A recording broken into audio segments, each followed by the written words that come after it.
endowed with a collective intelligence, and through a choral approach and several voices, we hope it can provide constructive and generative reflections on some important topics. Hence, the choice of Inequalities for this edition.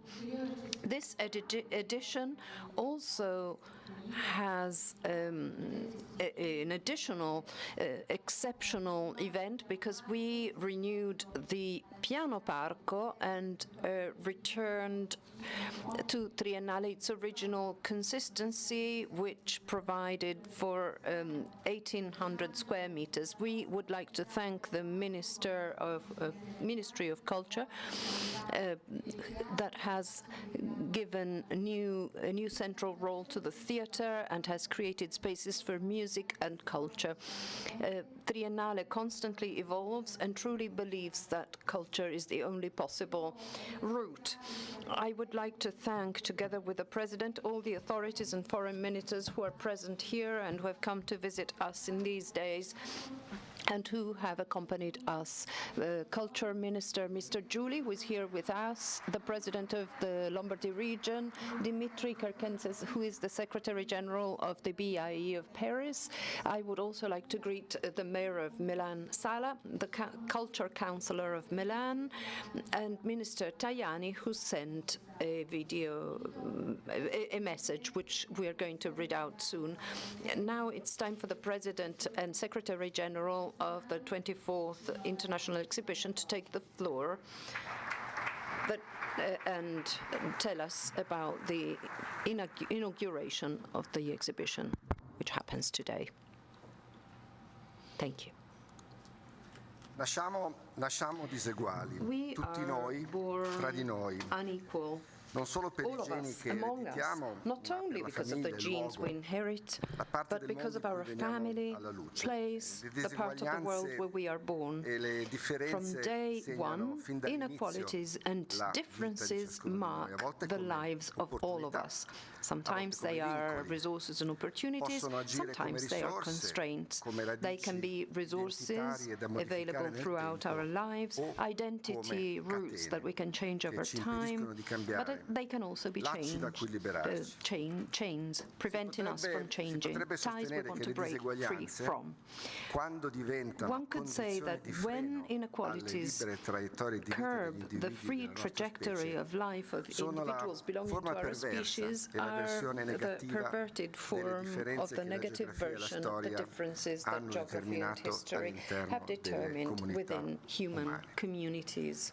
Come spiegano bene I diagrammi di pentagram che avete visto as the diagrams of pentagram that you saw at the entrance and also on this screen, which are present throughout the exhibition, the differences that characterize every individual from the human species in terms of faith, culture, and resources can be an extraordinary wealth for human societies, but only to the extent that they can become variable and changeable resources that can be adapted to the intentional choices in the free life trajectory of every living subject.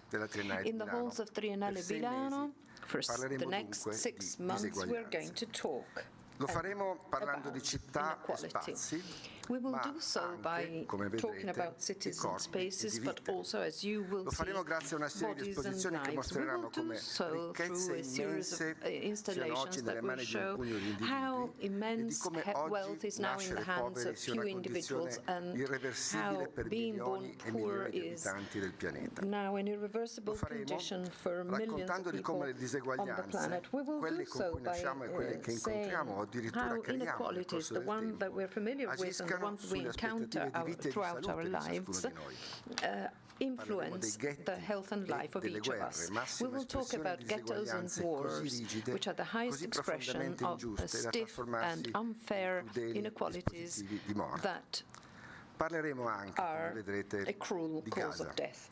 We will also talk about Gaza, as you will see, ready to host all opinions and voices, even if they are discordant, because the role of a cultural institution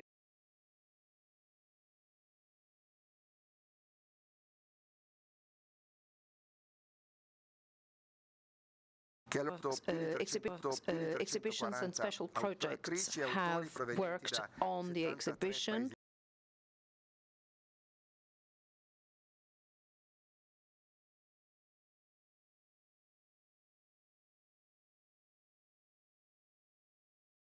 Young design practices, Midori Zuik, Abnormal, Grace, Orizzontale, Sopa Design Studio, and Studio Gesto. Thank you very much. You did an extraordinary job.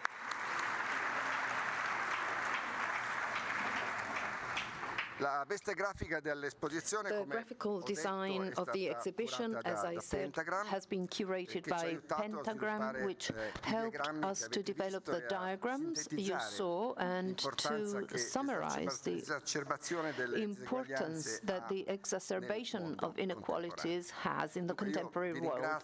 So, once again, I'd like to thank you for your attention, and let us start our day. I'd like to invite the rector of the Milan Polytechnic, Donatella Sciuto, to introduce the content of her exhibition.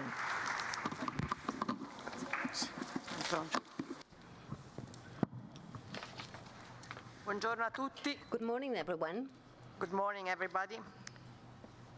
Io sono qua anche a rappresentare gli altri atenei milanesi che hanno collaborato e collaborano sempre con Triennale, ma chiaramente come Politecnico noi abbiamo forse una tradizione, una lunga storia di partecipazione attiva alle esposizioni internazionali di Triennale, storia che risale già alle primissime edizioni in cui di volta in volta il contributo dell'Ateneo con le sue ricercatrici, i suoi ricercatori, docenti, si è concretizzato in varie forme, da progetti proposti tramite prototipi al vero, alla curatela di Padiglione Italia, alla partecipazione in prima linea diffusa e multidisciplinare alle mostre organizzate nelle diverse edizioni. Crediamo molto e da sempre nell'importanza di questa manifestazione internazionale come momento per riflettere in modo corale su temi che coinvolgono l'intera società, e proprio per questo, essendo noi anche atenei che formano più di 200.000 studenti a Milano che vengono qui a studiare,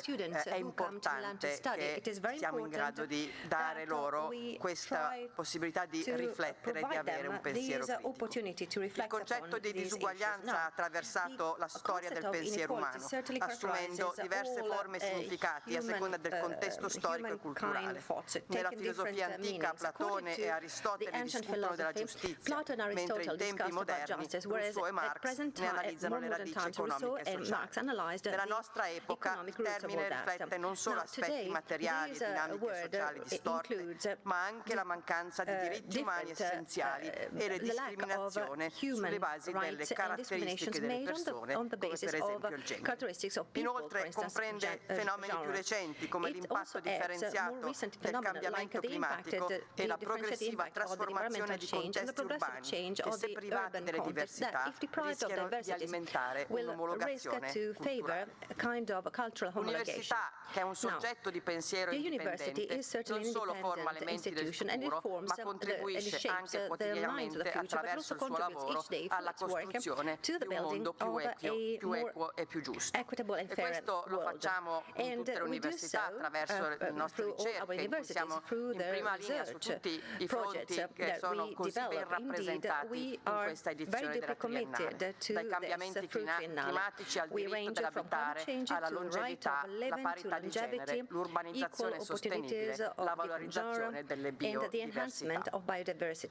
Il nostro impegno si concretizza sia all'interno che all'esterno dell'Ateneo, nella città e non solo, e lavora in tutti questi settori. Crediamo che il dialogo, l'approccio multidisciplinare e le tecnologie come l'intelligenza artificiale siano strumenti fondamentali per identificare e sanare i divari, per operare a favore dell'umanità. Il modo in cui gestiremo la transizione verso l'intelligenza artificiale definirà le nostre identità come individui, comunità e persino come nazioni. L'immaterialità del dato e la pervasività dell'intelligenza artificiale non riconoscono confini, così come i nostri sforzi per regolarla, gestirla e rappresentarla presentarla in modo responsabile. Per questo, su richiesta del Presidente, la partecipazione del Politecnico di Milano alla 24esima esposizione internazionale è stata pensata nel solco di questi convincimenti, come testimonianza concreta dell'importanza di promuovere valori di equità e inclusione attraverso la ricerca, l'innovazione e la formazione. E abbiamo quindi sviluppato due differenti installazioni coordinate e complementari che esplorano differenti forme della disuguaglianza. Nell'installazione Not for Her, AI Revealing the Unseen, esposta al primo piano, esploriamo proprio il tema delle discriminazioni di genere rese visibili in modo tangibile proprio attraverso l'intelligenza artificiale. L'installazione utilizza un'intelligenza artificiale generativa che interagisce con i visitatori in tempo reale, modulando le proprie risposte in base alle loro parole, emozioni e micromovimenti. Ogni esperienza è unica. Il sistema si adatta all'interlocutore, rivelando ciò che normalmente resta nascosto e trasformando il dialogo in un momento di consapevolezza. Come possiamo riconoscere e superare i bias se non siamo in grado di vederli? Perché alcune disuguaglianze possono essere raccontate, ma altre devono essere vissute per essere realmente comprese. Quando ho presentato questa idea qui al Triennale, avevo indicato che AI potrebbe stare per against inequality e non come artificial intelligence. Invece nell'installazione, che è lo spazio delle disuguaglianze, ambiente, mobilità e cittadinanze, che è esposta al piano terra, lavoriamo sulla città di Milano, esploriamo la prospettiva del mondo fisico che nella relazione tra spazio e società individua alcune delle grandi sfide che scuotono il pianeta. Esposizione al cambiamento climatico, mobilità e migrazioni, accesso ai servizi e ai diritti di cittadinanza. Infine abbiamo contribuito anche noi al Centro Nazionale sulla Biodiversità, in cui esploriamo il tema della biodiversità degli spazi urbani all'interno del grande allestimento di Telmo Piovani. Quindi sono punti di vista diversi con un unico obiettivo: svelare ciò che resta nell'ombra e trasformare la tecnologia come un mezzo di consapevolezza.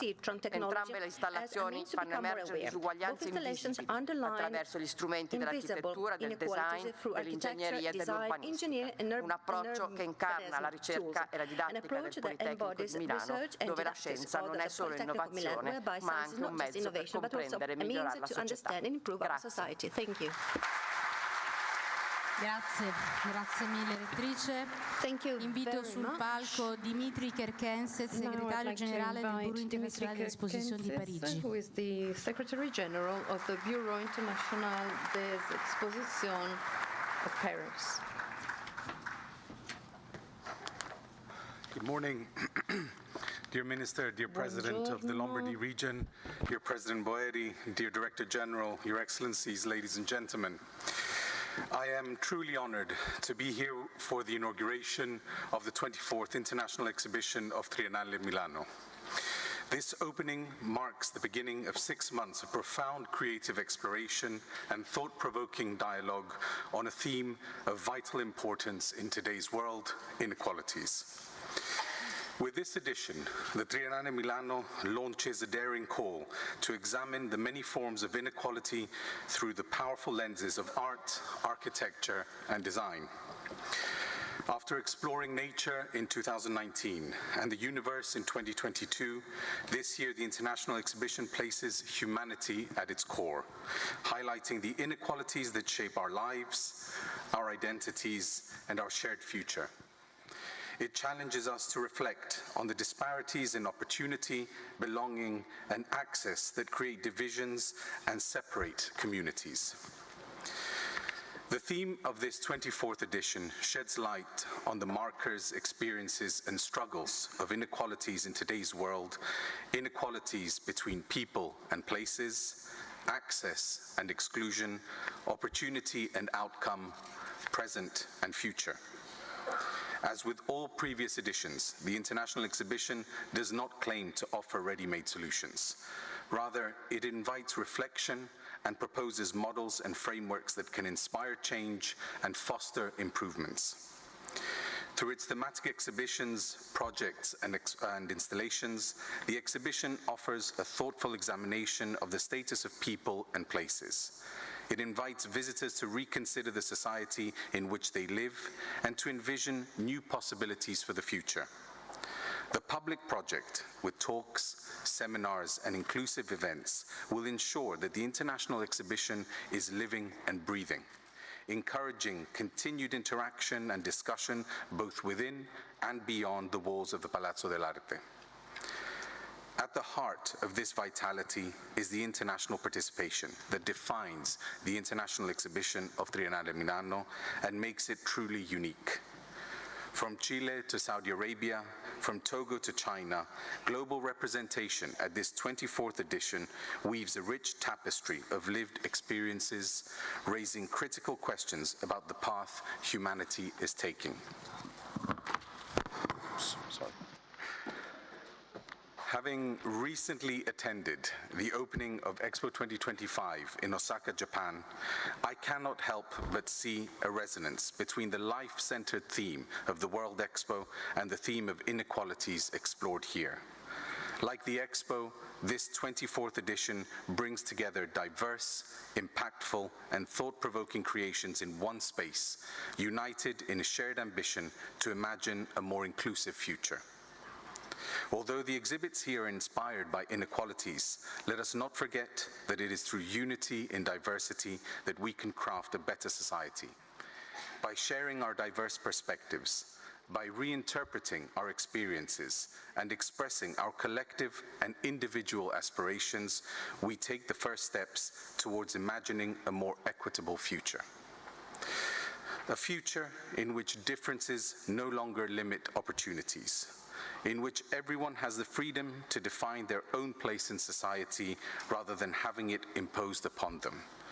This is the driving force behind this important international exhibition, which the Bureau International des Expositions is proud to organize in partnership with the Government of Italy, the Triennale Milano Foundation, and its institutional partners.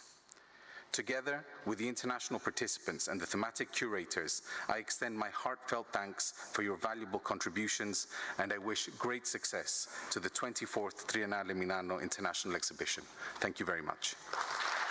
Thank you, Dimitri.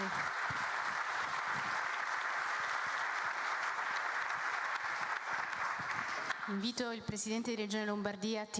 Now I'd like to invite here the President of the Lombardy region, Mr. Attilio Fontana.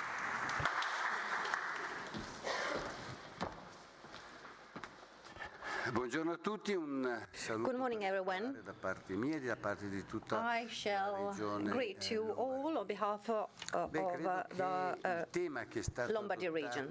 I believe that the theme that was chosen for this edition of the International Exhibition is extremely important, and actually it marks the end of a trilogy that refers to the two previous exhibitions, all dealing with extremely important topics, namely inequalities is certainly an issue that needs to be tackled, and I shall try and solve with extreme determination.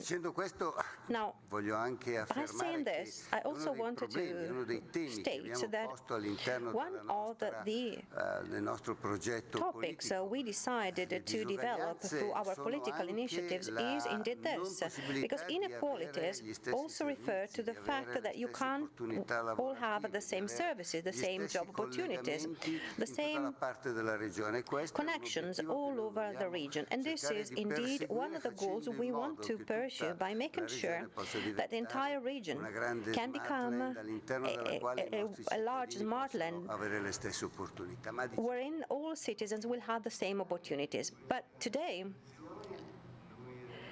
in this exhibition, we have a kind of a mapping of the most relevant inequalities that are existing within our society.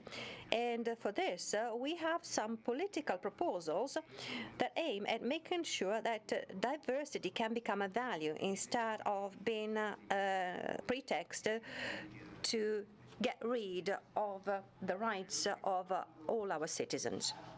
I believe that when art and architecture mix together and cohabit with science and innovation, well, I believe that in these cases, what they can do can certainly contribute materially to the creation of these urban and social regenerations that we certainly need. Let me conclude by saying that, as it was correctly said by President Boeri earlier on, it is not in large cities that we do experience inequalities. I want to reiterate this one more time. But certainly within large cities, these inequalities are probably more evident. And I believe that with initiatives like this one, by relating art and culture, by relating science and technique, we can certainly provide positive solutions. So I want to thank Triennale, which as always proves to be a reference point among the various institutions, because here we can find not only proposals that are relevant for our city but for the entire region, and certainly all these can contribute to the regional growth. I shall thank President Boeri. I want to greet all the distinguished guests, the Minister, the Mayor, and all the international guests who are present here today to mark the importance of this major exhibition. And once again, I want to thank all the Triennale for all the activity it continues to perform on our territory. Thank you. Sindaco Sala ci raggiungerà. The Mayor of Milan, Mr. Sala, is going to come later. Now I'd like to invite here our Ministry of Culture, Mr. Alessandro Giuli.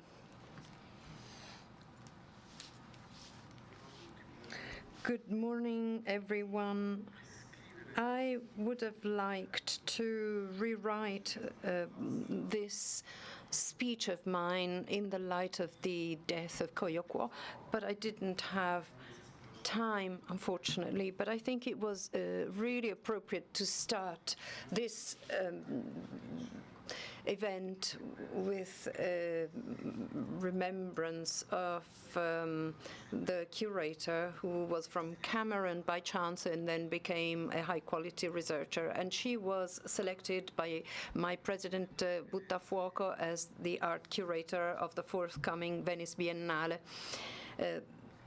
Her task had been broadly developed, and I spoke about it with Mr. Buttafuoco. Why is it so important to remember her, aside of us being shocked? Because of her choice of an idea, of a thought connected to a system, a network of institutions. It is not accidental that Triennale is remembering her death, and it's not accidental that as a minister I'm here talking about her with you. The first message of condolences, by the way, arrived from the Italian government, so something is changing for the better. If we pose ourselves the problem of talking about cultural inequalities, we do so by tapping the best worldwide resources, and in particular this curator who came from Africa. We are inconsolable by her death, but we hope for further solutions. So now, first of all, I'd like to greet President Boeri and the President of the Lombardy region, Mr. Attilio Fontana, and I also grasp the opportunity for greeting Francesca Grusola, the Culture Councillor of Milan, Ms. Sciuto, the Polytechnic Dean, Dimitri Kerkensis, the civil, military and political authorities, including the Mayor of Milan, Mr. Sala, who we will be pleased to see shortly. I would also like to make another remark. President Boeri and those who have spoken before me have more or less explicitly referred to the ancient Aristotelian notion of the inequalities. It is very important to start from this, because there are natural inequalities which are a value to the extent that they respect the deep, unique being of every individual. But there are also artificial inequalities, and this is what we would like the collective intelligence President Boeri mentioned to respond to. Contemporary arts in their multifarious diversity, well, what do they do when confronted with the artificial inequalities which cause suffering, rebellion, and imbalance? They pose a question, basically, to us. And by asking a question, they dare to report this. And sometimes they also dare to give a sentence. You cannot appeal all sentences. And this is where our responsibility is at stake. Not just the responsibility of creative people, but also the responsibility of the great public institutions. This comes into question the notion of distributed justice, which is the only resource that institutions have to activate that collective intelligence, which is called to provide a response that cannot be univocal to all questions raised by artificial inequalities. I thank you for inviting me, and I applaud the curators, the artists, the designers, the professionals that I forgot to thank in my speech, and the researchers, including many young ones. And this is important to note. Well, all these people have made this great celebration of art, design, and architecture possible, because even reporting inequality can become a convivium, a celebration, a dialogue, and can be tackled with a smile and not only with despair and resignation. It is a moment we celebrate thanks to your very creativity, your gaze, your thought, and I would like to say thanks to our thought, because I feel I am part of this system and this sensibility, which I have learned to become acquainted to as the chairperson of MAX. This is all done with the careful support of institutions, that is myself, the contribution of universities, research centers that have placed a bet on this great culture and enterprise and have put into place energies, resources, and competencies. Ever since its outset in 1923, the Biennial of Decorative Arts has been a unique point of reference for all of us in terms of creativity, as a research lab, as an encounter of visual arts, photography, performance, all the possible expressions of human agency that puts aesthetics to the service of an idea of participation, of sharing. Today's event hosts artists, designers, creatives, academics from all continents. This proves its characteristic opening to research and to dialogue, which is imprescindable at an institution such as Triennale. Thanks to the participation of many international institutions, Triennale highlights the role of culture and is the only cultural institution recognized by the Bureau International des Expositions, which is something that we should be proud of.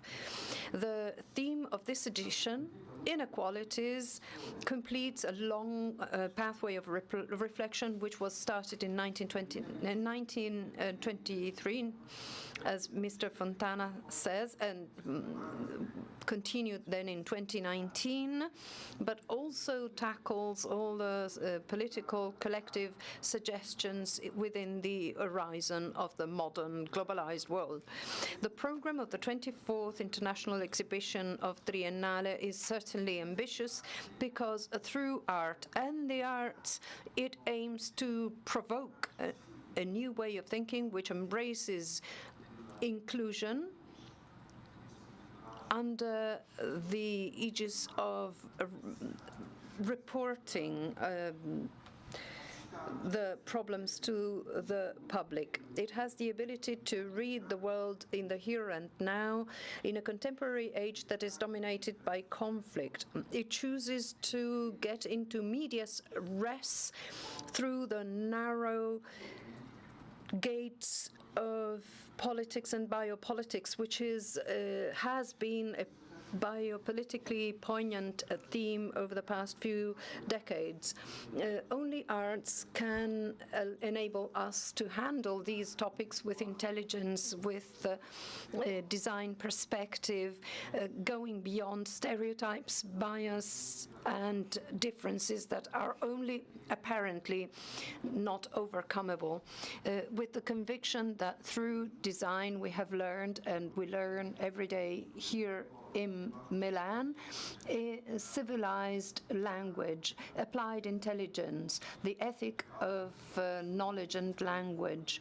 This includes works and installations that urge us to travel within ourselves and not just without, in a way that by definition should be open to a dialogue with the other through understanding and listening and self-awareness. This is obvious, but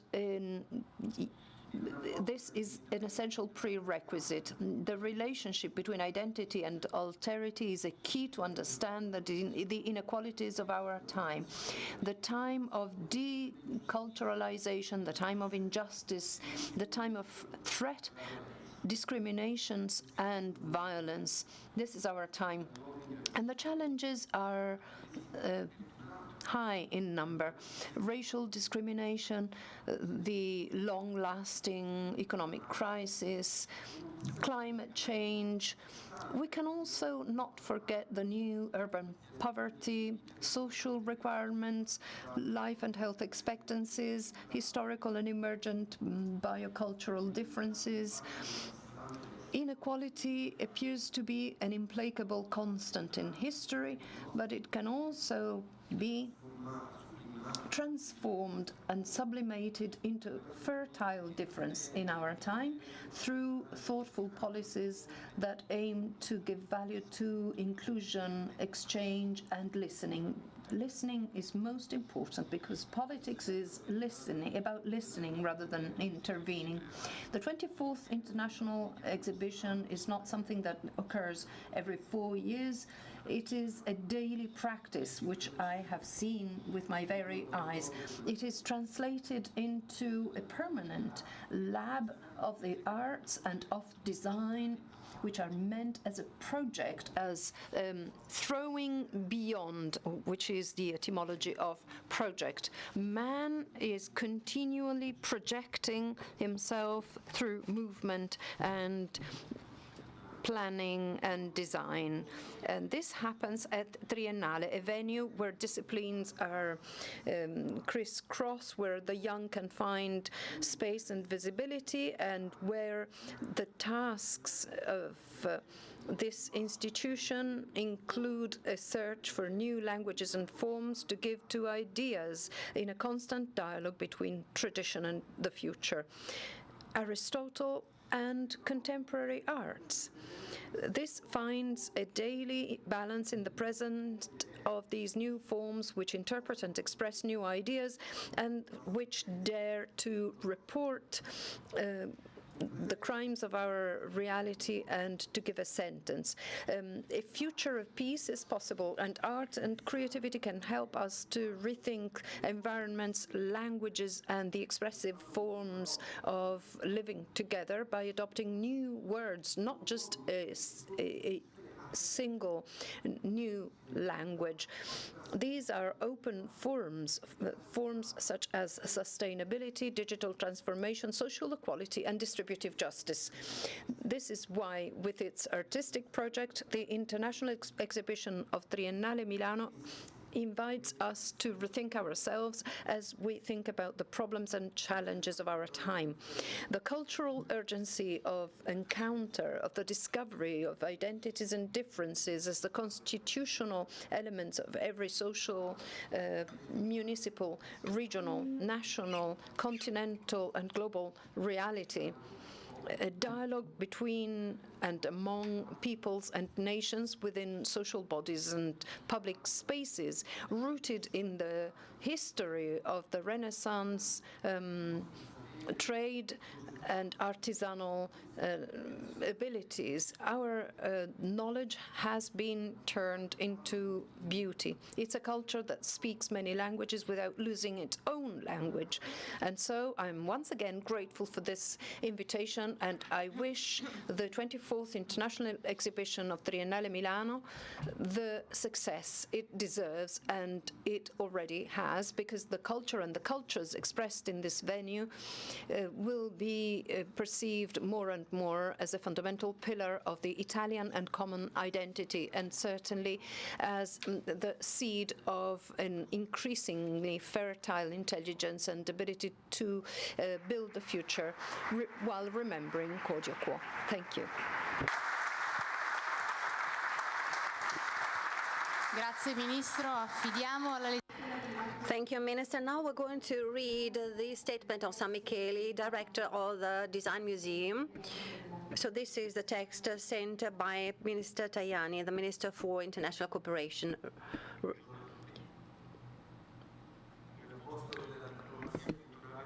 As a symbol of diplomatic culture, I am honored to read out to you the message coming from the Minister of International Affairs and International Cooperation, Minister Tajani, on the occasion of the inauguration of the 24th International Exhibition of Triennale Milano. I shall very willingly greet Triennale Foundation, all the participants to this international exhibition. I want to thank all the many exhibitors, be they Italian or international, that are enriching through their works this appointment that for more than 100 years now has been correctly interpreting art, industrial design, architecture, innovation. Now, inequalities is certainly a key topic that needs to be tackled from different perspectives at the same time.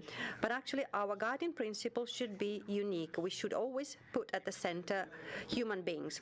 Now, the commitment of the government is very strong to this respect. We want to guarantee the right not to be forced to migrate.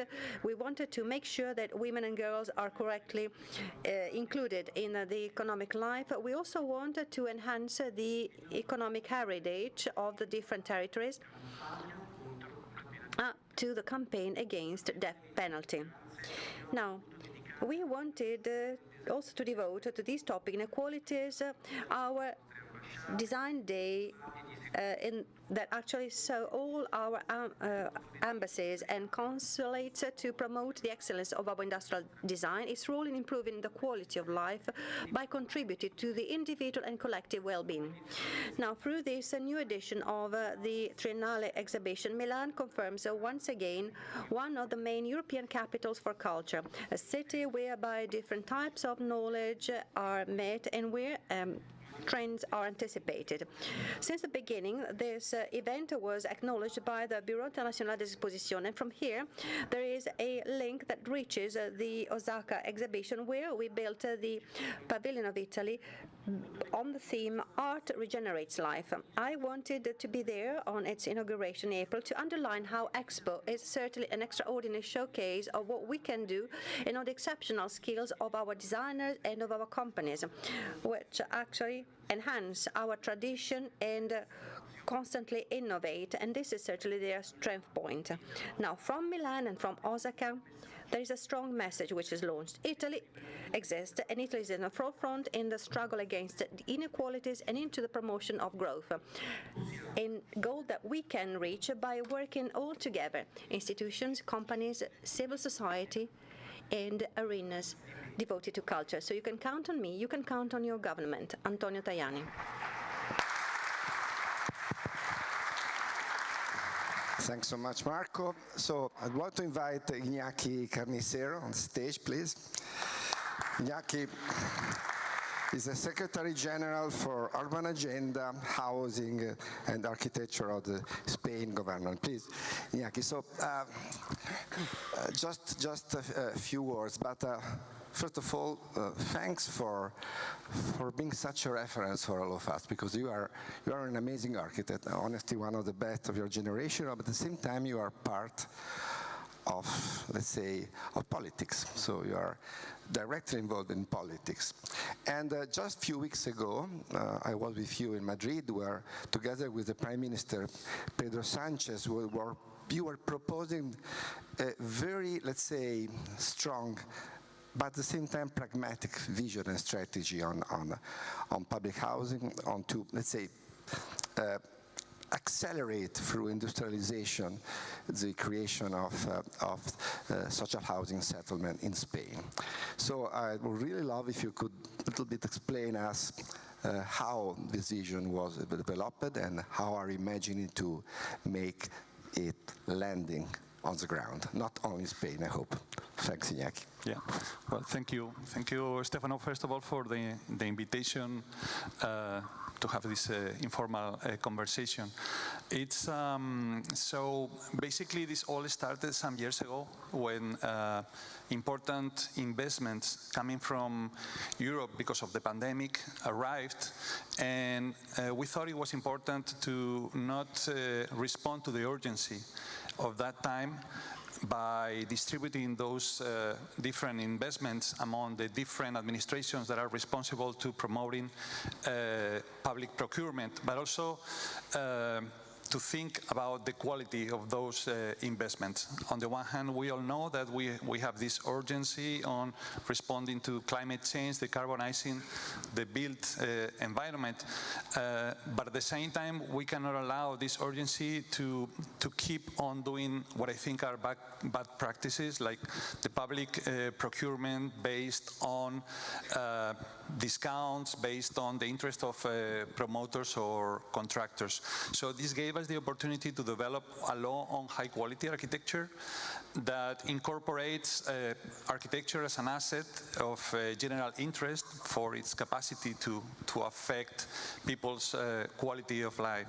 At that time, it helped the situation that was happening, where we could prove, where we could see in our own houses how the built environment is related with other issues like health. And here I have to publicly thank Beatriz Colomina for the amazing work she did at that time, saying that architecture is sometimes more connected to health than other issues, because it was a way to translate this message to politicians, to translate the idea that by intervening in our typologies, in our built environment, is the way that we can achieve other things. So in the very specific case that you asked some weeks ago, our Prime Minister, Pedro Sanchez, was announcing this strategic plan, PERTE, on industrialization. Why?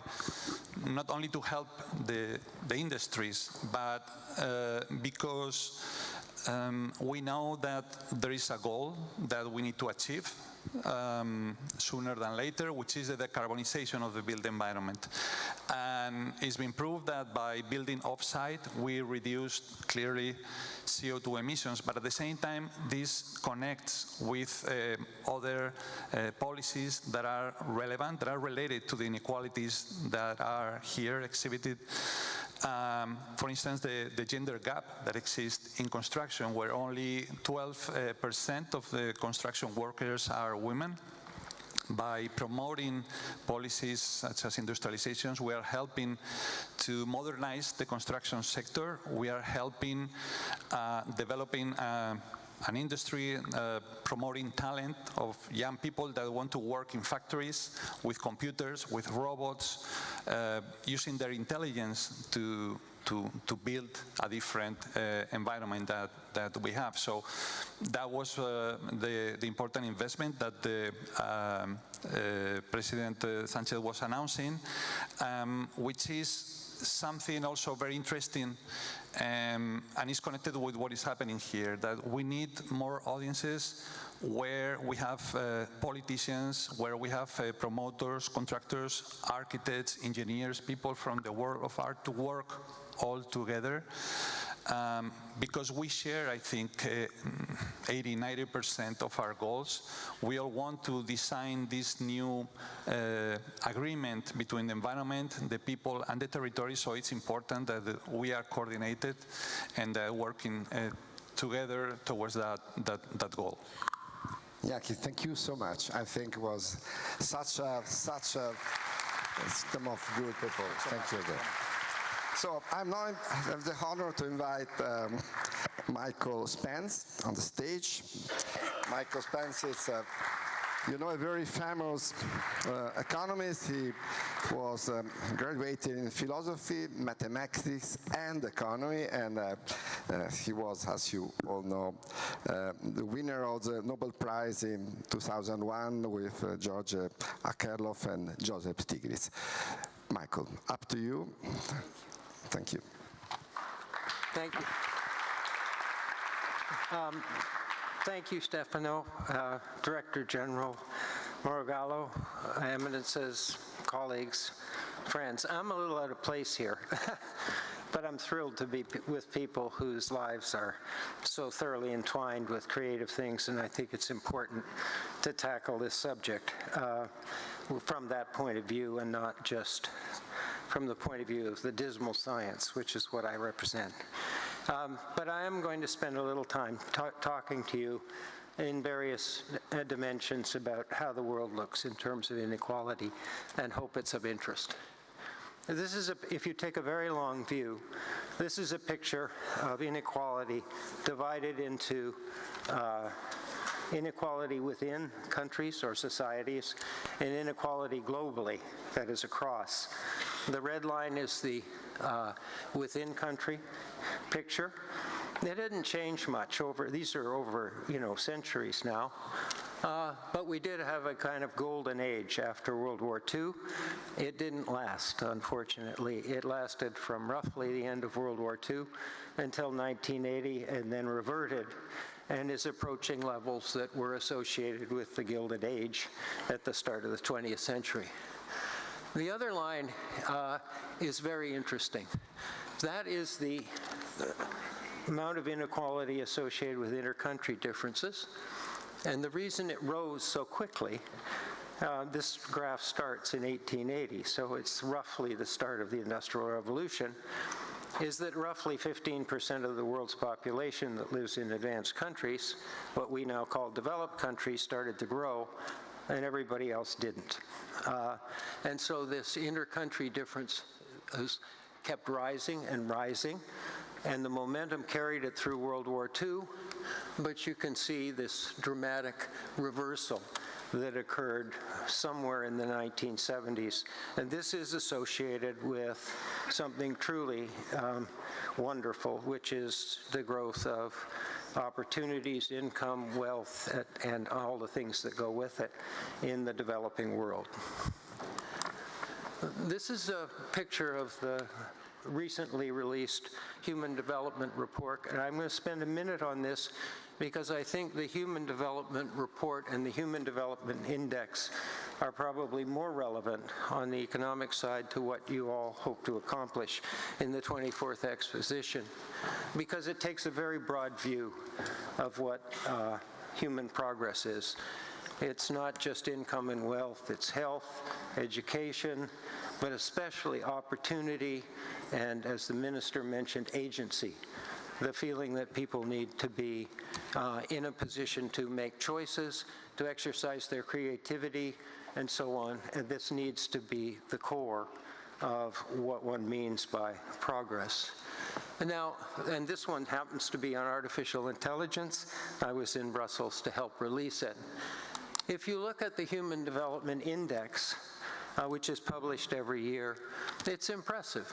It keeps rising. This was developed as a result of the initiative of Amartya Sen, who said that we needed to spend time on this. And it's been rising and rising, but we have a problem. And the problem is that the rate of increase, which one expected and hoped for, got knocked off course at the start of the COVID pandemic. And then in the face of multiple shocks from wars, pandemics, geopolitical tensions, and especially climate shocks, we've knocked it off course again.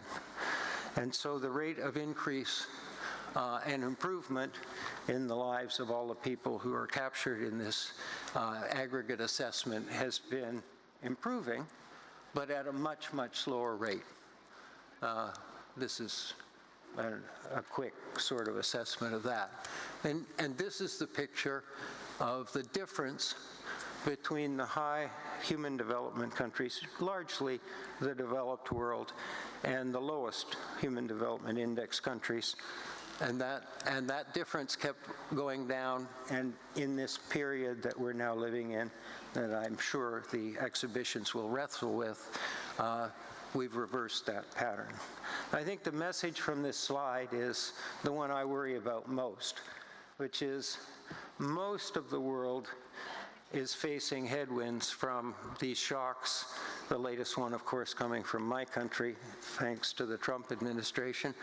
But most of the world, middle income, high middle income countries, and the rest of us who have the privilege of living in advanced countries are weathering this storm reasonably well. We have vulnerable populations that we have to deal with, but the low income countries aren't weathering it well.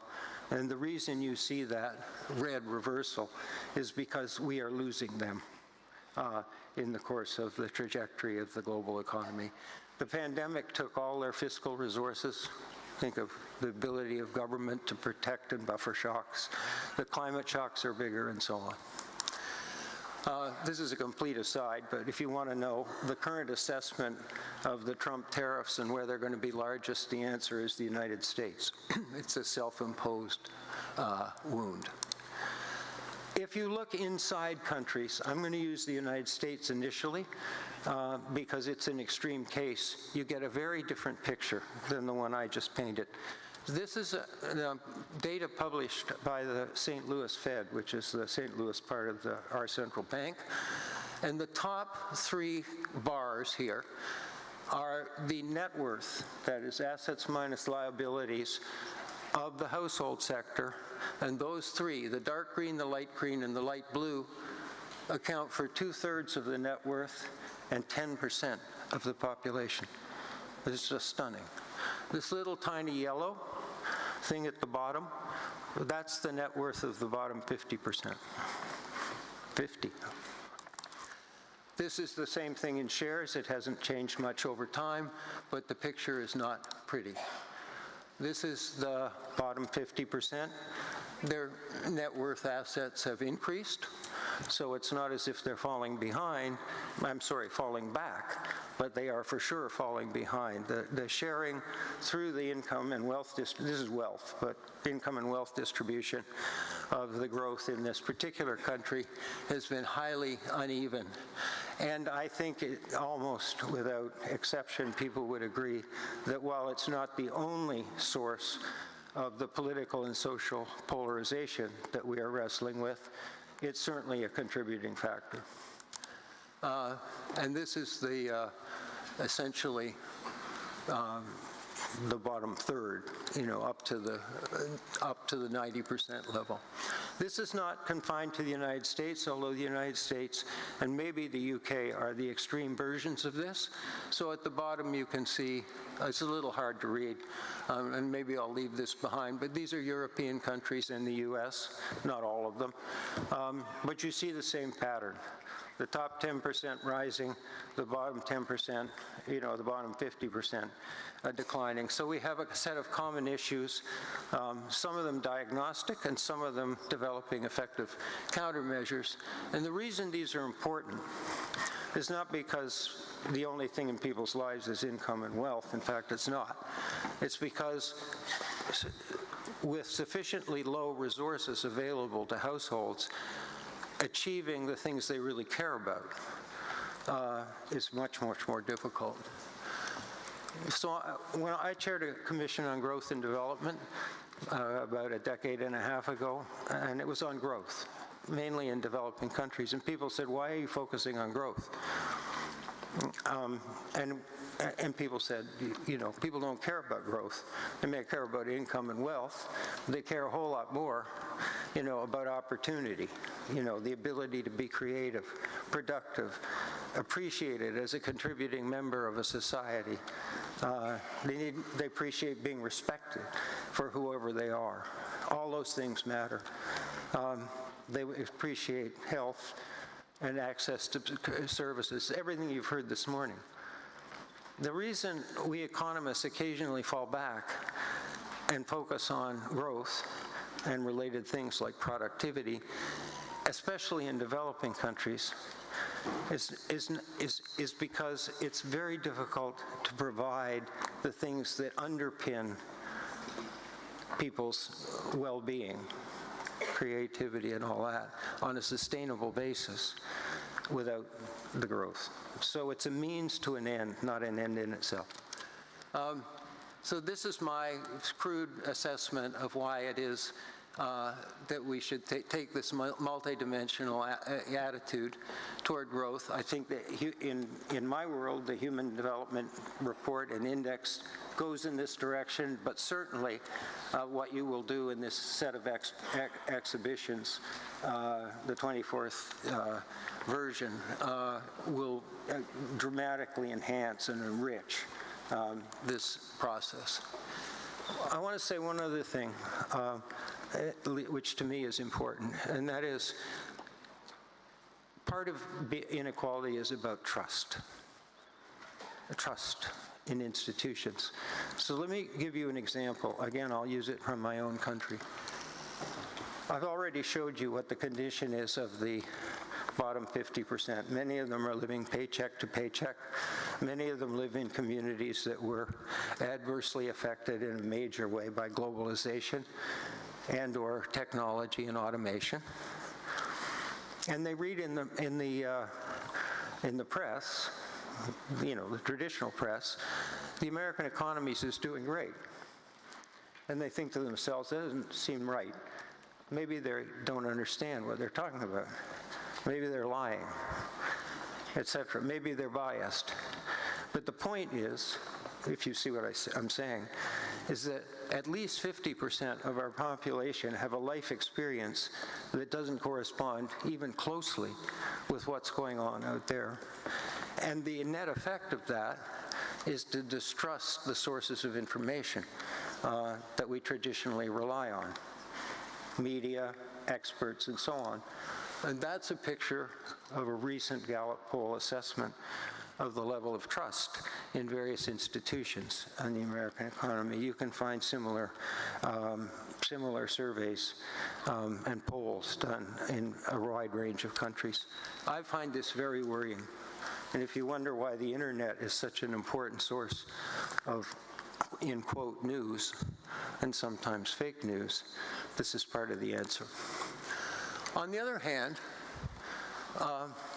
there is some good news, and there's one more dimension I want to talk about. I'll just do it briefly. It's the intergenerational one. I think it's fair to say that an important dimension in the inequality problem is that young people face major hurdles with respect to employment and housing costs in many countries.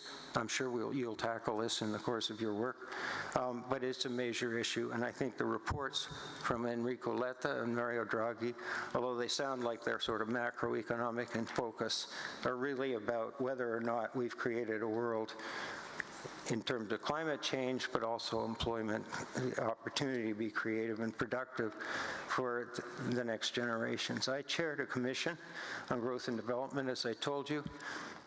To grow at 6 or 7%, which is what the most successful developing countries have done, never happened before.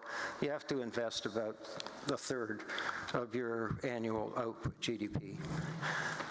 So if you have a $750 per capita income, 250 of it has to go to investment, and that leaves you $500 a year for the rest. And people look at that and say, nobody would make that choice. That's not rational. The trouble with that intuition is that there's lots of counterexamples. Countries with very low incomes that invested and grew at 6 and 7% and have transformed in a way you saw in the earlier graphs. And I kept asking why as I chaired this commission. And the answer that finally came back is because if they believed in the process and its inclusiveness, the end result was a world in which their children and grandchildren were better off. And I think it's really important value. And I think we've partly lost it at the present time. So that's it. There's some very good news. Artificial intelligence is creating inclusive growth patterns in health, education, access to finance. We have a sustainable version of microfinance now that we didn't have before. There are many, many dimensions of this. So I don't want to leave you on a negative note.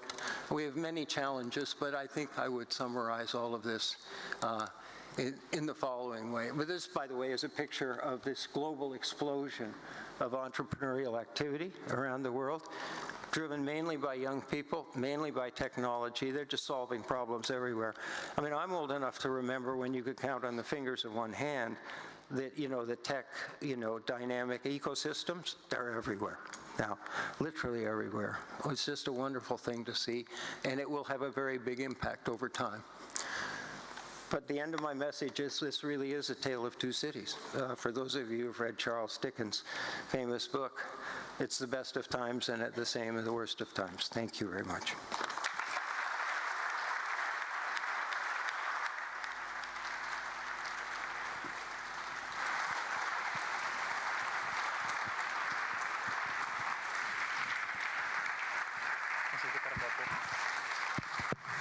Allora io chiamerei sul palco il So I shall invite on stage the mayor of Milan, Beppe Salo, who's just arrived, and I want to thank him for being here with us today. Thank you.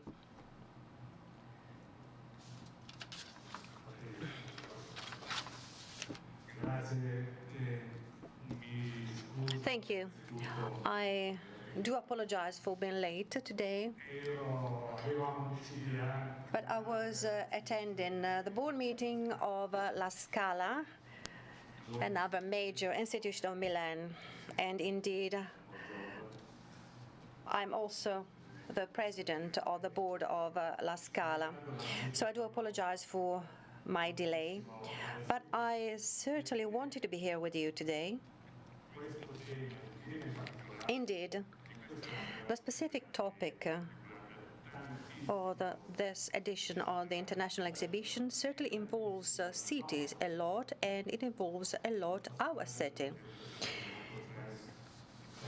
I heard Michael Spence saying something like inequalities is much more than growth and wealth. And that's true.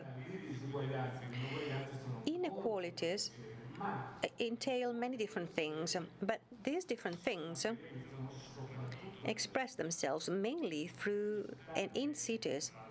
It is indeed in cities that they are more evident. It is in cities where these issues are present.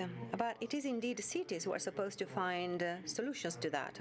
I'm persuaded of this, certainly, without neglecting the roles to be played by countries, institutions, and governments. It's certainly up to cities to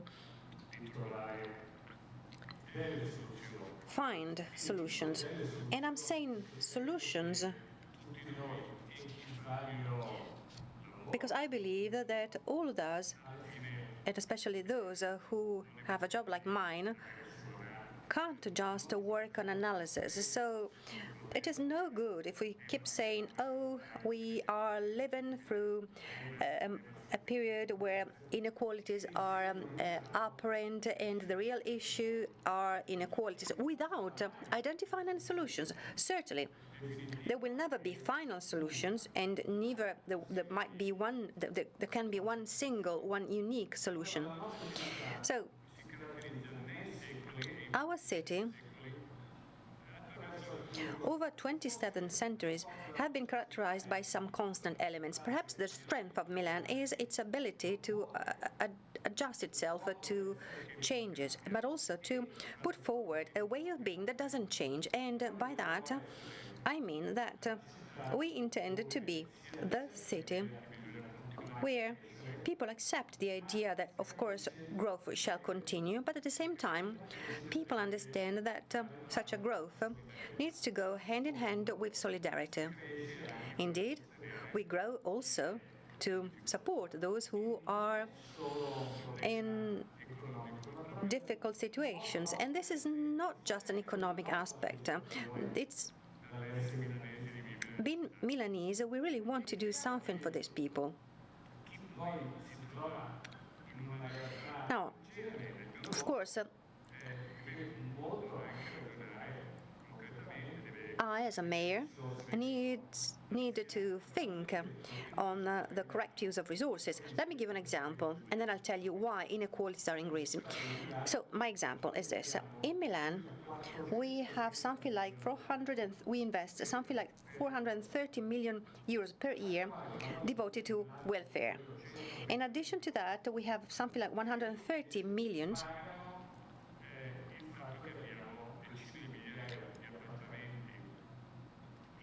that is the price to pay for actually all the apartments we have provided by public accommodation. So that's welfare. More than 500 million in total. So often I describe the city of Milan starting from its population, and Milanese are constantly changing. And we can say that through our statistical data. Maybe only 40% of the current Milanese citizens were living in Milan 25 years ago. So, things keep changing. Now, we have 21.5% of our population who resides in Milan, but is not Italian. So here they don't have the Italian citizenship. You can therefore easily understand that migration flows are certainly characterizing the making of the population of Milan. But this is true only to some extent, because of course we want to be welcoming, we want to show solidarity vis-à-vis these people, but right now, in this moment, Milan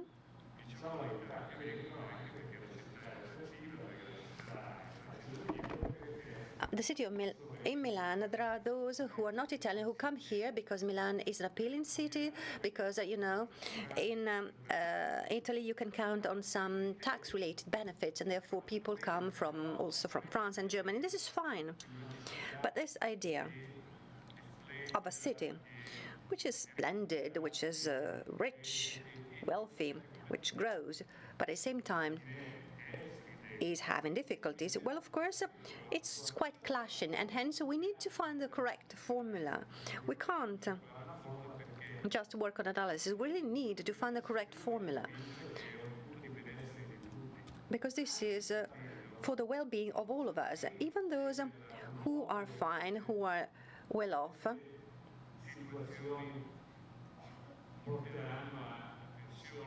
They will certainly have difficulties if the presence of these people will cause some tensions and some difficulties. And also if you see those who are in difficulties. And this is key. And it is the theme onto which we're trying to work by proposing, as I said, several solutions. Indeed, Milan is a quite complex city, but at the same time it is very international. And of course, we have to state clearly that Milan is, of course, the real international city in Milan. I may be a little bit biased on that, but anyway, it's up to Milan to find some solutions. Now, my request to Stefan and to all of you, while I congratulate you for the choice of this topic, is to profit from this period through your institution to help in the search of solutions. This is really what we need, and this is what we really want. This is why, of course, we are all happy to inaugurate another international exhibition here at Triennale. And I want to tell you that Triennale has become a real Milanese and international jury over time. And therefore, I congratulate for that. But at the same time, I shall invite you to work with me and with us in order to identify solutions that could help us to tackle such a contemporary theme. So thank you all. Thank you. Thank you, Mr. Mayor. We are here and we accept the challenge. I shall now invite Beatrice Balducci on stage. All the team and the scientific committee of Triennale, the exhibition. And Beatrice knows well that we have, let's say, proposed two main approaches to the issue of inequalities. On the ground floor, we have concentrated the installation, the exhibition that were more oriented to an approach that was connected with geopolitics. On the first floor, the approach was more related with biopolitics, as you were saying. So we'd love maybe to ask the different curators to come here. Let's start with the geopolitics. So we will have a very, very short but dense presentation of all the contributors. So I'm very glad to invite on the floor Nina Bassoli, Amos Gitai, Kimia Zabian, Federica Fragapane, Maurizio Molinari, Sandro Balducci, Seble Wolde-Gheorghis, Germain Gabriel, Damiano Gulli, Hans-Ulrich Oberist, Natalia Grabowska, and Filippo Teoldi. We are a lot.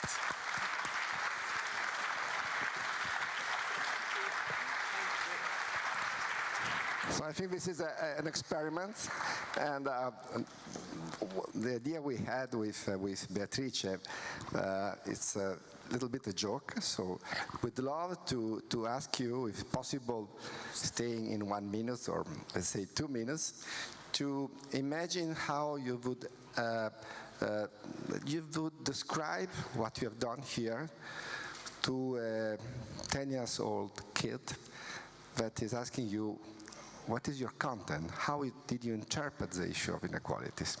So maybe we can start... Maybe we can start with Nina, that opens the geopolitics.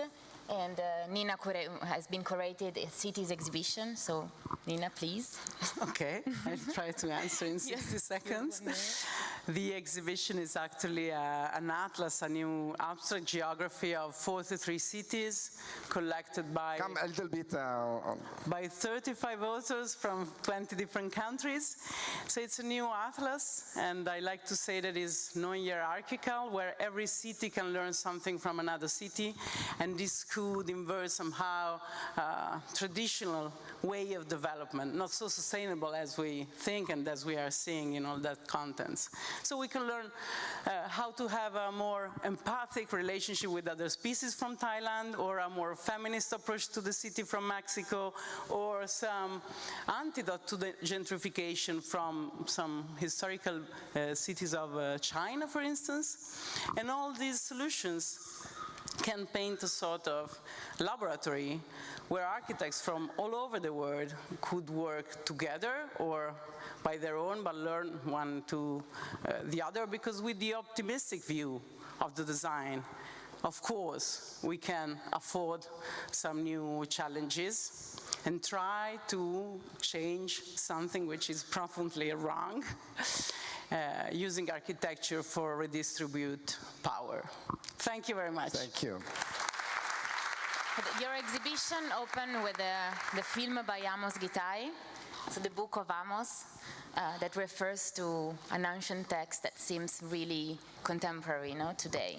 So if you can explain a bit. I was very moved by the discussion with Stefano and your team, that you are interested how can cinema or culture react to a political context. And since I come from a region which is devastated by destruction, killing, war.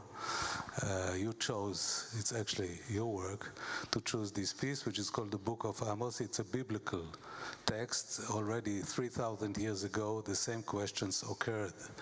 How can we move the thinking? So taking into account that the planet is not only moving by money and greed and machine guns, but also by ideas.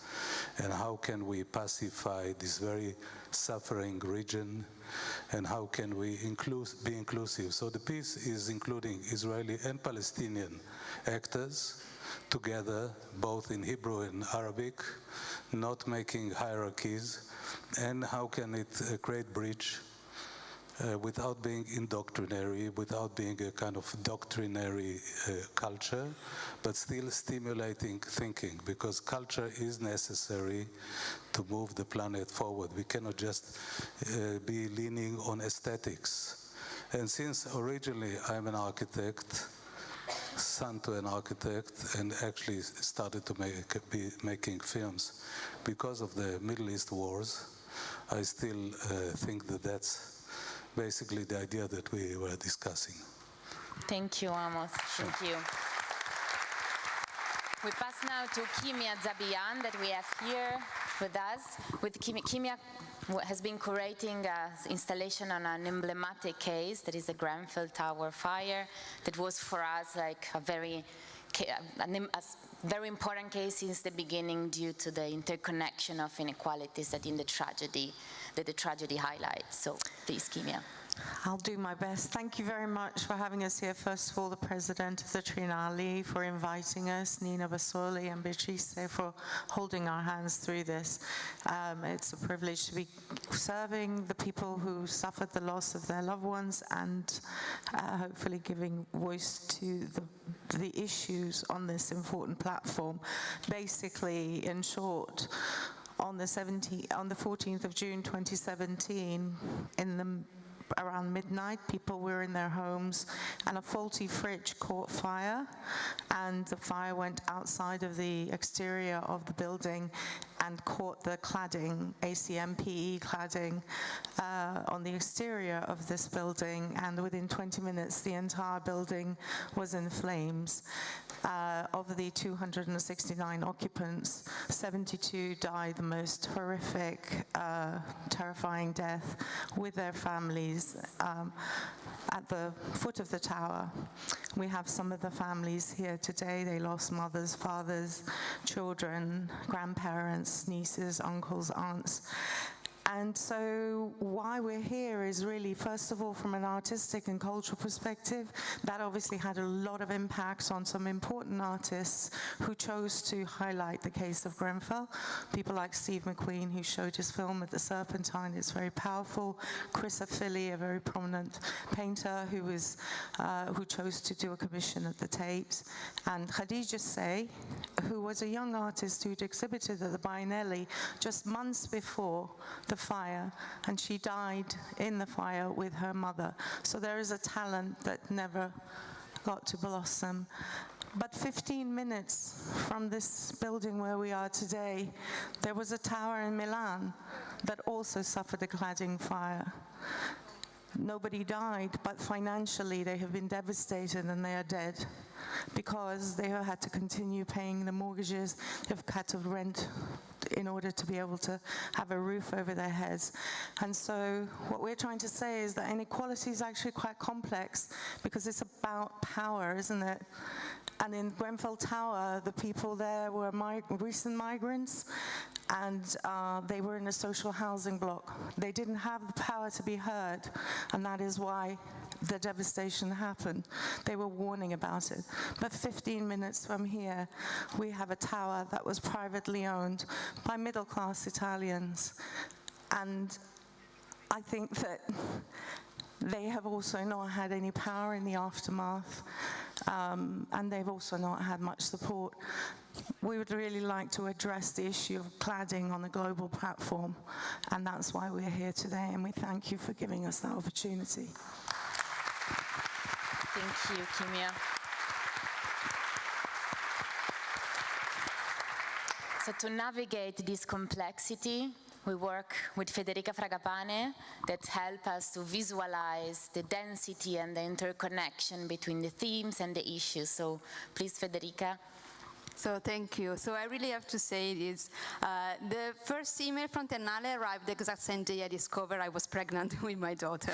So if I were to speak to her in 10 years, I would say to her that, of course, injustice differences between people exist, and it's important to make them visible, even the hidden parts that are less visible sometimes, and that what I try to do with my job, to make them visible in order to understand them and to do whatever we can to cancel them, to change them. And what I try to do with my work of information designer is to try to make things visible through images and words. And I do it by giving a shape to numbers. And an example is to say that women earn less than men even when they study the same things.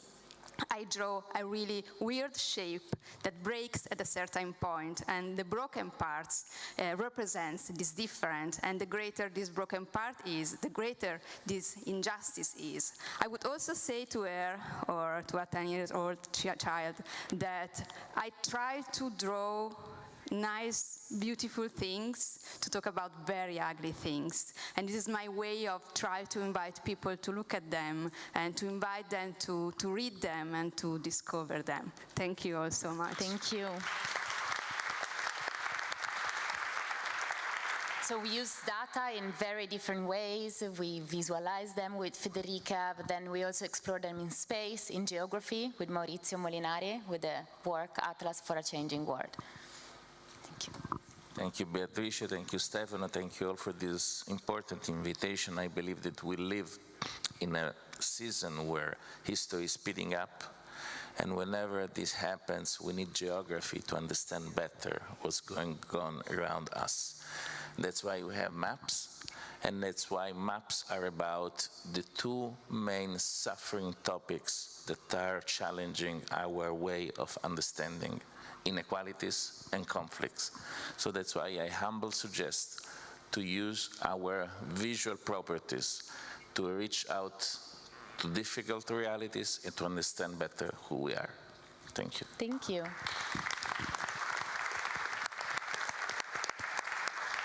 When the global and local scale stay together and interact in the installation, The Space of Inequalities, coordinated by Alessandro Balducci and Astu and Kraft. Okay, thank you.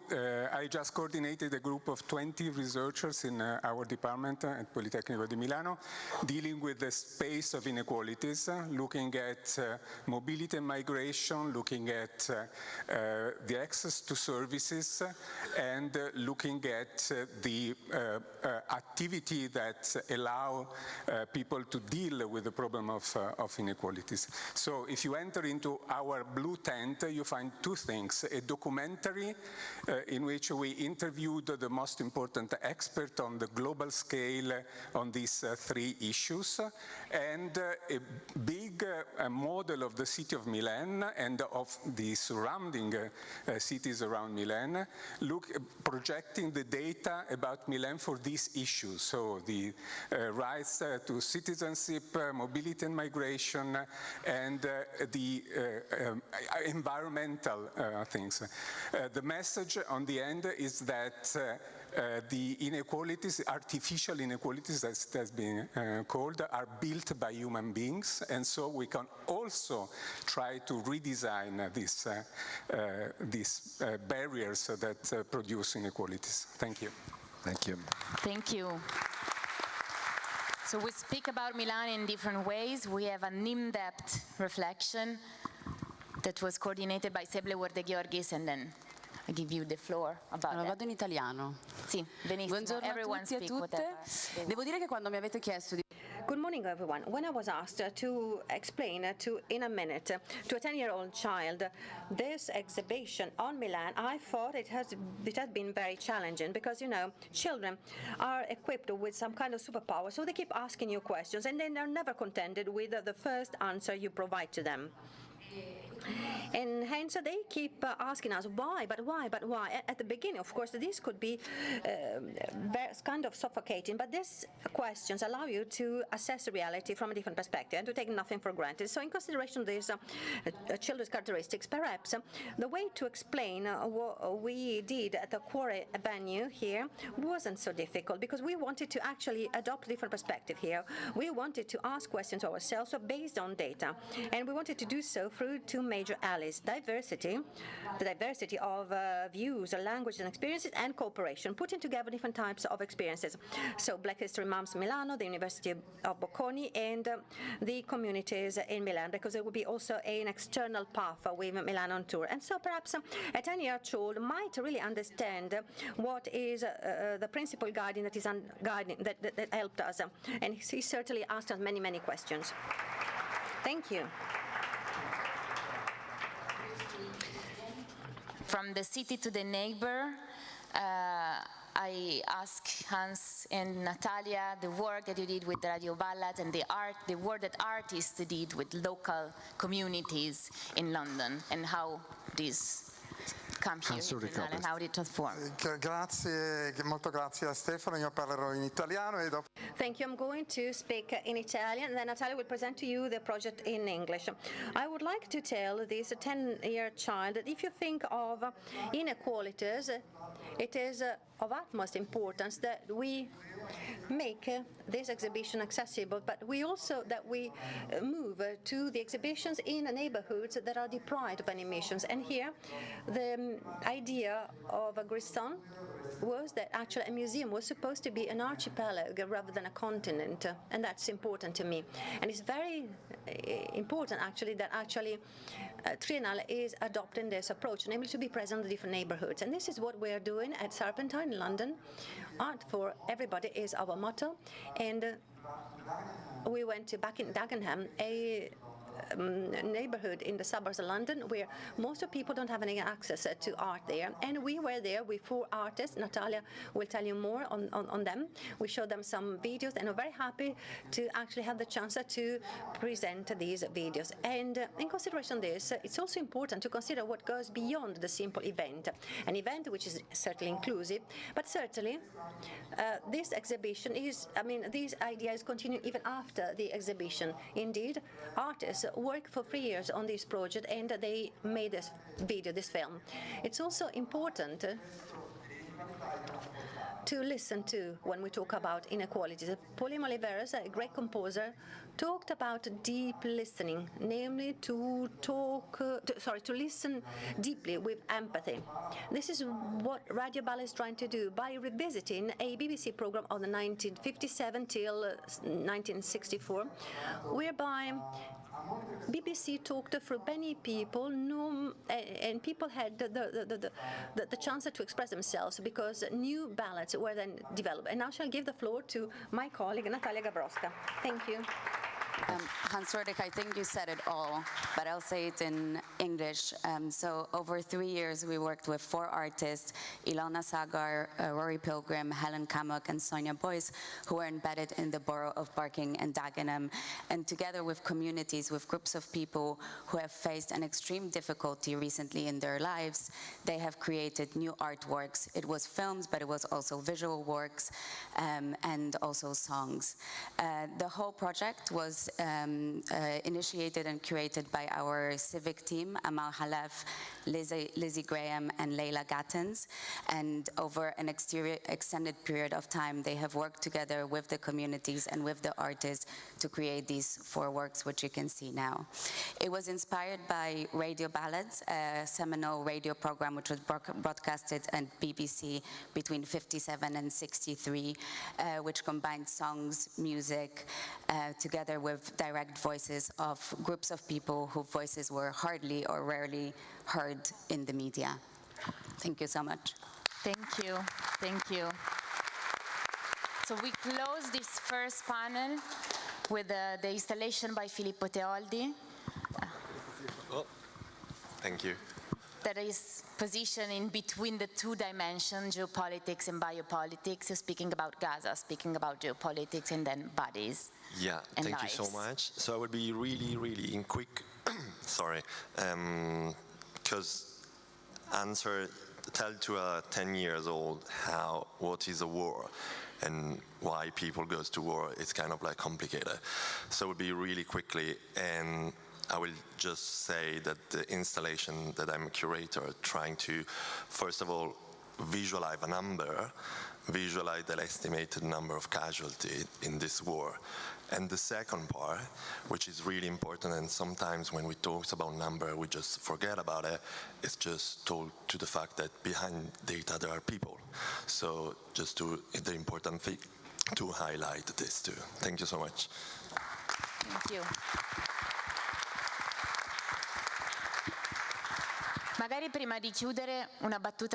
Maybe before we close, I'd like something quick by Germaine or Damiano on Milan.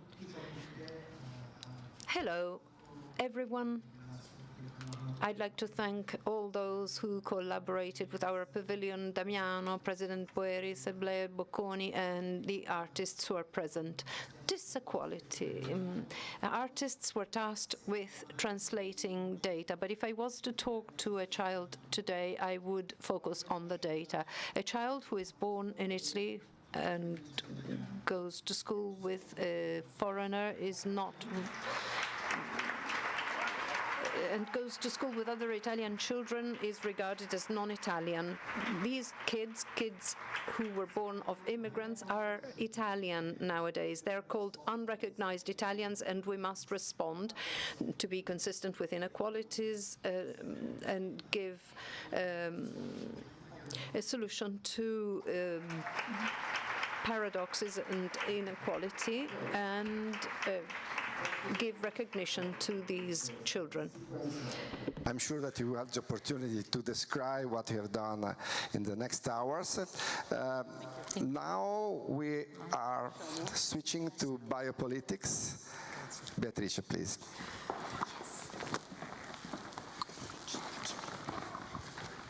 Okay, so now we open Biopolitics with Beatrice Colomino and Mark Wigley. Telmo Pievani, Jacopo Allegrucci, Marco San Micheli, Nick Palmarini, Theaster Gates, Giovanni Agosti, Jacopo Stoppa e Umberto Angelini.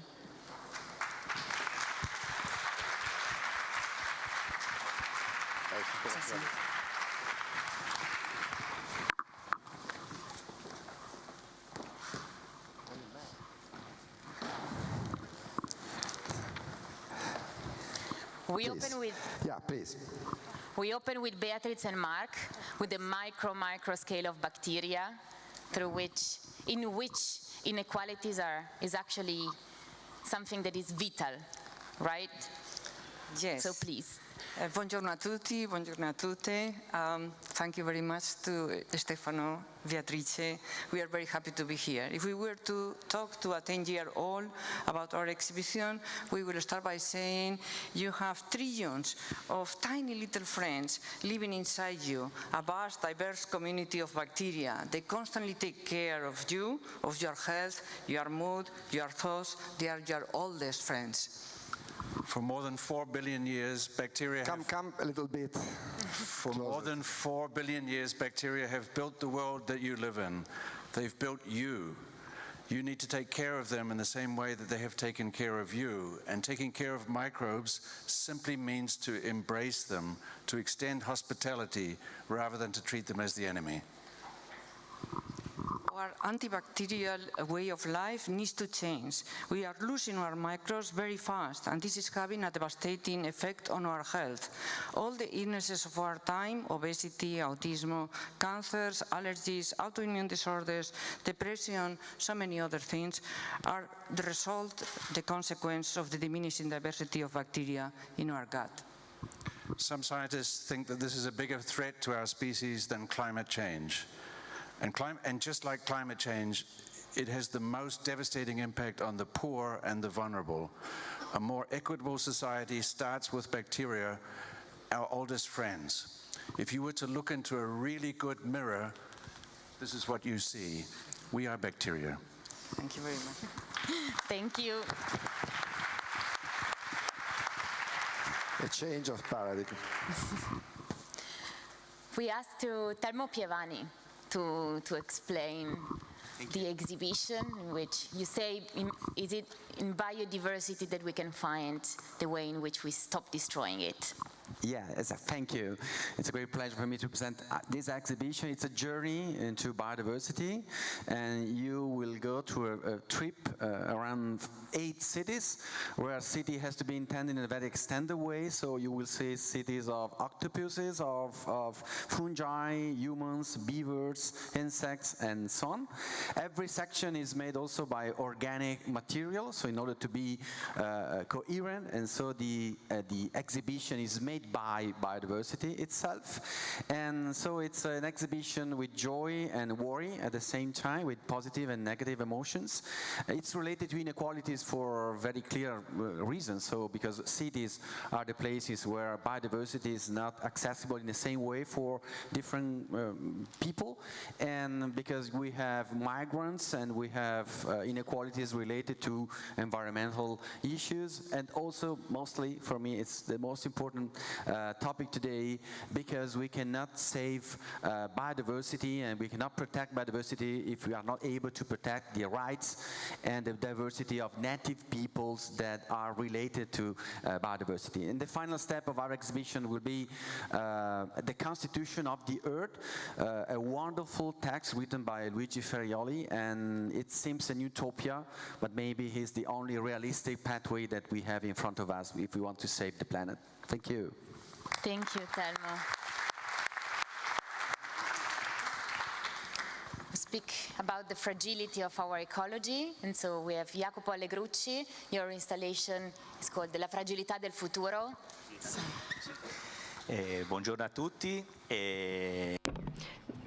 Hello, everyone. I would say that these animals that will replace the whale over time are all made of paper, and the meaning of this is the fragility, the frailty of these animals, which is related to the weather, because the problem of these 4 animals that will appear outside of Palazzo dell'Arte is the risk of going extinct. And this extinction is also caused by the climate factor. So these are paper sculptures where climates over the next 6 months will cause these sculptures to be ruined, to be eroded, to lose their entirety. So this is what my work amounts to.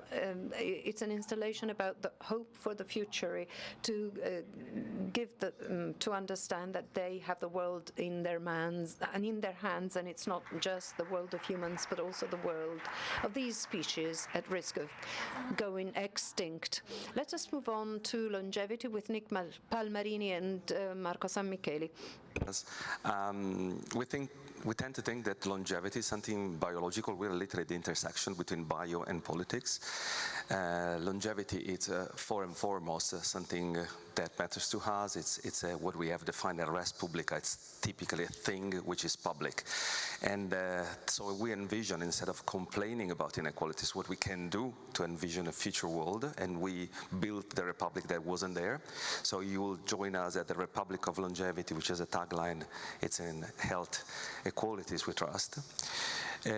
We have created 5 ministries because we have to find tangible solutions. A ministry of purpose, a ministry of sleep equality, food democracy, physical freedom, togetherness, so that you will go through it and then you will explore how all these factors are those kind of features that somehow ignites inequalities from a political and social perspective, because the answer is political, but the answer is also tangible. So it's a res publica, so it's a matter of things of the public. So with Marco San Micheli, we thought about how we can translate this thing through things and design. And Marco? Yeah, basically we pair scientific and medical research with design theories, and since it's a city full of ministers, we work together with Nick Palmarini according to design a city where a kid, where any kind of human being can refer to values and to a platform of possibilities which several generations of designers, 95% living and operated all over the world, are portraying an idea of longevity, which is not a theory or a path, it's an opportunity and a value. Thank you. Thank you so much. We pass now to Theaster Gates. Yeah. Thank you. Please. Imagine going into a classroom where everyone is given Crayolas except you.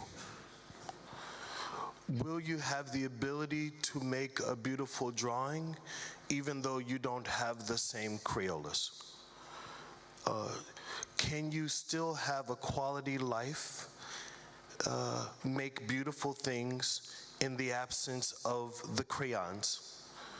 And I think my project is looking at two artists who were making things without all of the resources necessary to make the most beautiful things, and making them for people who couldn't afford to always buy the crayons. So we want to make quality even though there are inequalities. And I want to teach you how to be a quality person even though inequality continues to exist. Thank you. Thank you so much. Thank you so much, sister.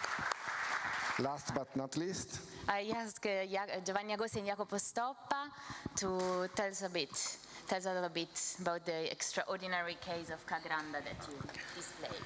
Il punto di partenza sono I Promessi Sposi. Well, we started Di legge nelle from The Betrothed, the Italian novel written by Alessandro Mangione in the 19th century.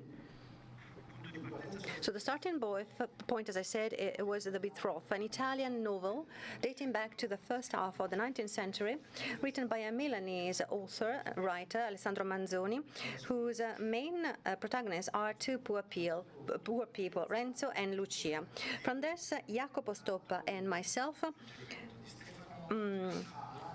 based on Stefano's suggestions, we designed a room thanks to Jacopo Giacchetti, the president of Cagranda. And in this room, we wanted to actually move people by displaying a group of portraits of benefactors of Cagranda, so people who gave their money to this hospital, which had been built in order to take care of those who had no other means to care for themselves. Now, the result aims at going beyond the mere distinction of different classes by searching for true stories of real people. So all this setting of portraits is actually checked by this portrait by Giacomo Ceruti, discovered by Roberto Lunghi, the major art historians of the 19th century. Exposition, thanks to Fondazione Cagranda, will lend 30 portraits of donors, and these donors are in front of a poor peasant that is looking these rich donors. Thanks so much.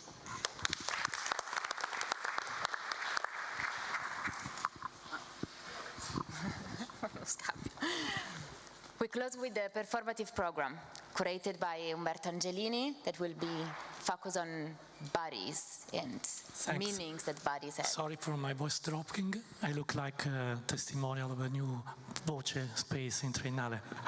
And 40 events, 40 performative events involving many artists coming from Congo, Eritrea, Lebanon, Greece, Albania, Belgium, Italy. We'll talk about inequalities using body language. So theater as a map, as a place of doubt and desire, and we are sure also hope. Thanks. Grazie. Thank you so much. Now, last part of the morning was dedicated to the Peace Award. Laura, Paola, please.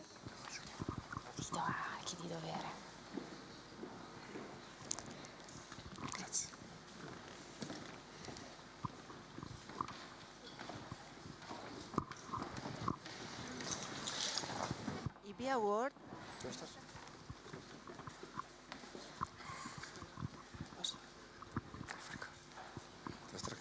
IB Award sono stati istituiti a Now, B Awards were created in 2019 by Triennale on the occasion of A Broken Nature by Paolo Antonelli, who is present here today, to award the best original project presented in the 24th International Exhibition, and then an award given to, the idea is to actually give an award to the best original project, to the pavilion, and to the best pavilion. So I shall invite the jury of the B Awards to join me on stage. Paolo Antonelli, Ife Adedegi, and Maria Porro.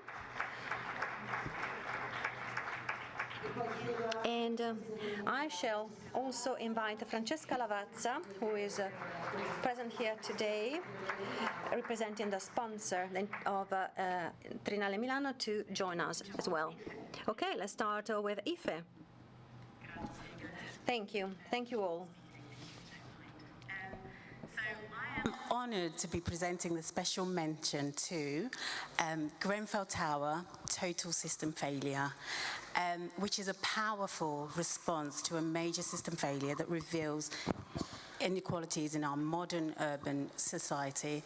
It incites us to come together, advocate, protest, and persevere. Please, if you could come up, Kimia.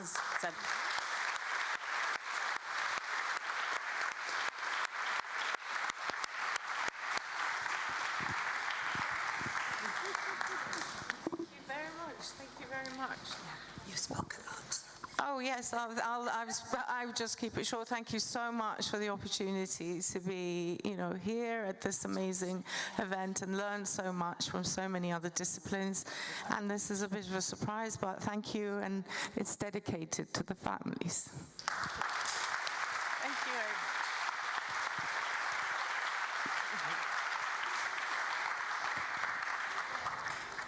So it's an honor to tell you the name of the winner of the original project for the B Award, and is Two Sides of the Same Coin by Laura Kogan, Dan Miller, Adam Wurzburg.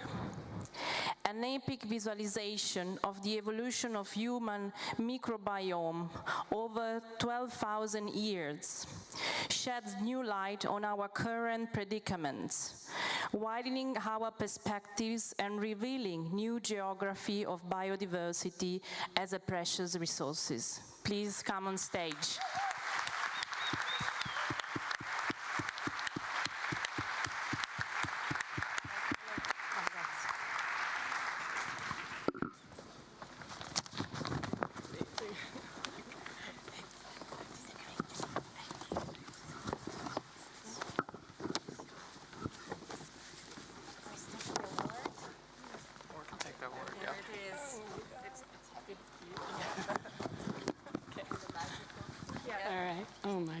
Okay.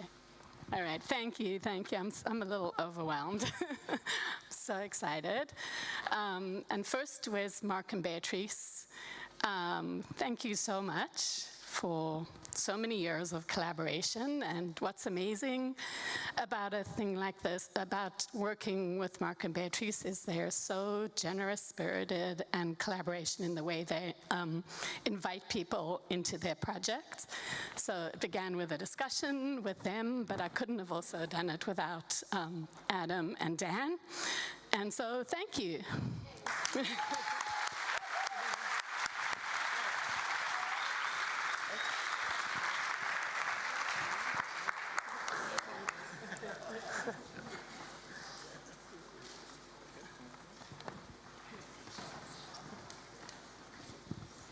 And now I'm proud to announce the Honorable Mentions International Participation for Puerto Rico.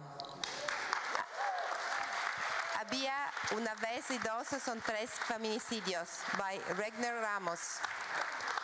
Google Maps, Facebook, and McDonald's bathroom in Puerto Rico. 3 overlapping dimensions, 2 digital, 1 physical, come together to build the side of crime layered with inequality and tragedy. Congratulations. Congratulations. Please. The people of Puerto Rico are going to be so relieved.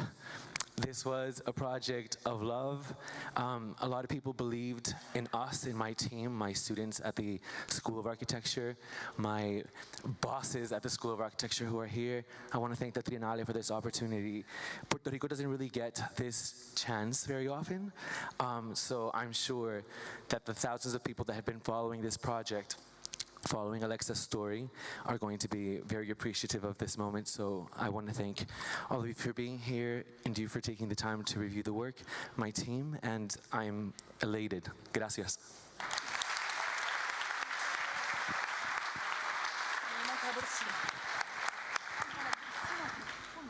So before I assign the award that the jury chose for the best national participation, I would like to just point out how amazing this Triennale is, and I would like to congratulate President Stefano Boeri, Director General Carla Morogallo, and then all the curators, all the collaborators. The jury had a really tough time. And we want to tell you the national projects, all of the Triennale, but especially in the national projects, express anger that comes from inequality, but they also express grace under pressure. And that's what we've learned, and that's why our job has been so difficult. Design and art really can distill that anger and make it become constructive. And that was especially evident in the first award given to Lebanon. And I would like to invite Ala Tanir up here. Yeah. So, thank you. Ala Tanir, who we know very well, demonstrated how memory can become building bricks for the future. How by coming together with family, with friends, with the community, one can repair in a different way and really give repair a new meaning. So yes, come here, you guys. No. Thank you so much. This is crazy. Thank you. Thank you so much. Beautiful work. Thank you. Congratulations. And to you. Oof. This is very emotional on many, many levels. The B Awards were started by Paola in 2019 when I was also working at the Triennale. And I just need a minute, sorry. This is unexpected. That's all I have. I just have a minute. Thank you. Obviously, thank you very much to everybody, but especially thank you to the artists, Jana, Panos, Khayam, Viken, Lara, and Khalid, who made this work happen. And I just want to say that this project, as Paula was saying, comes from a labor of love, from family, but also it is a project that is to tell people from Beirut to Macau, from Gaza to Artsakh, that displacement and our forced displacement is not inevitable. And you know, despite everything, we are still here and we still have beauty. Thank you. My God, I am gonna cry. I know, I thought you would cry.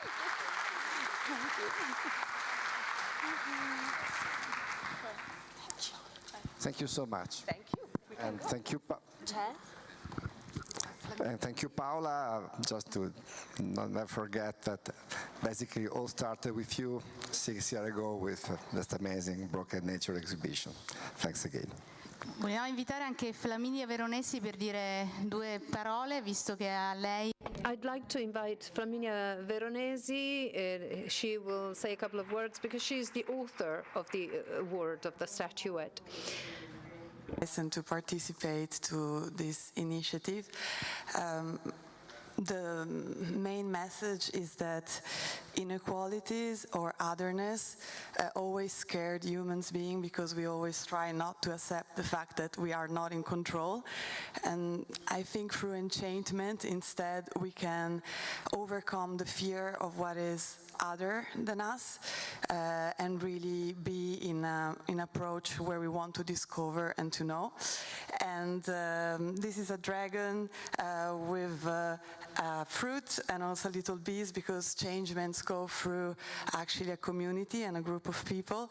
And the main message is that the first step to change the world is to play with fantasy, because play is what allowed us and trained us to make changement and transform through joy reality. Grazie, grazie Flaminia. Mentre avvio i ringraziamenti. Thank you. As I pronounce my thanks, I'd like to invite everyone to come here on the stage for a picture of everyone together.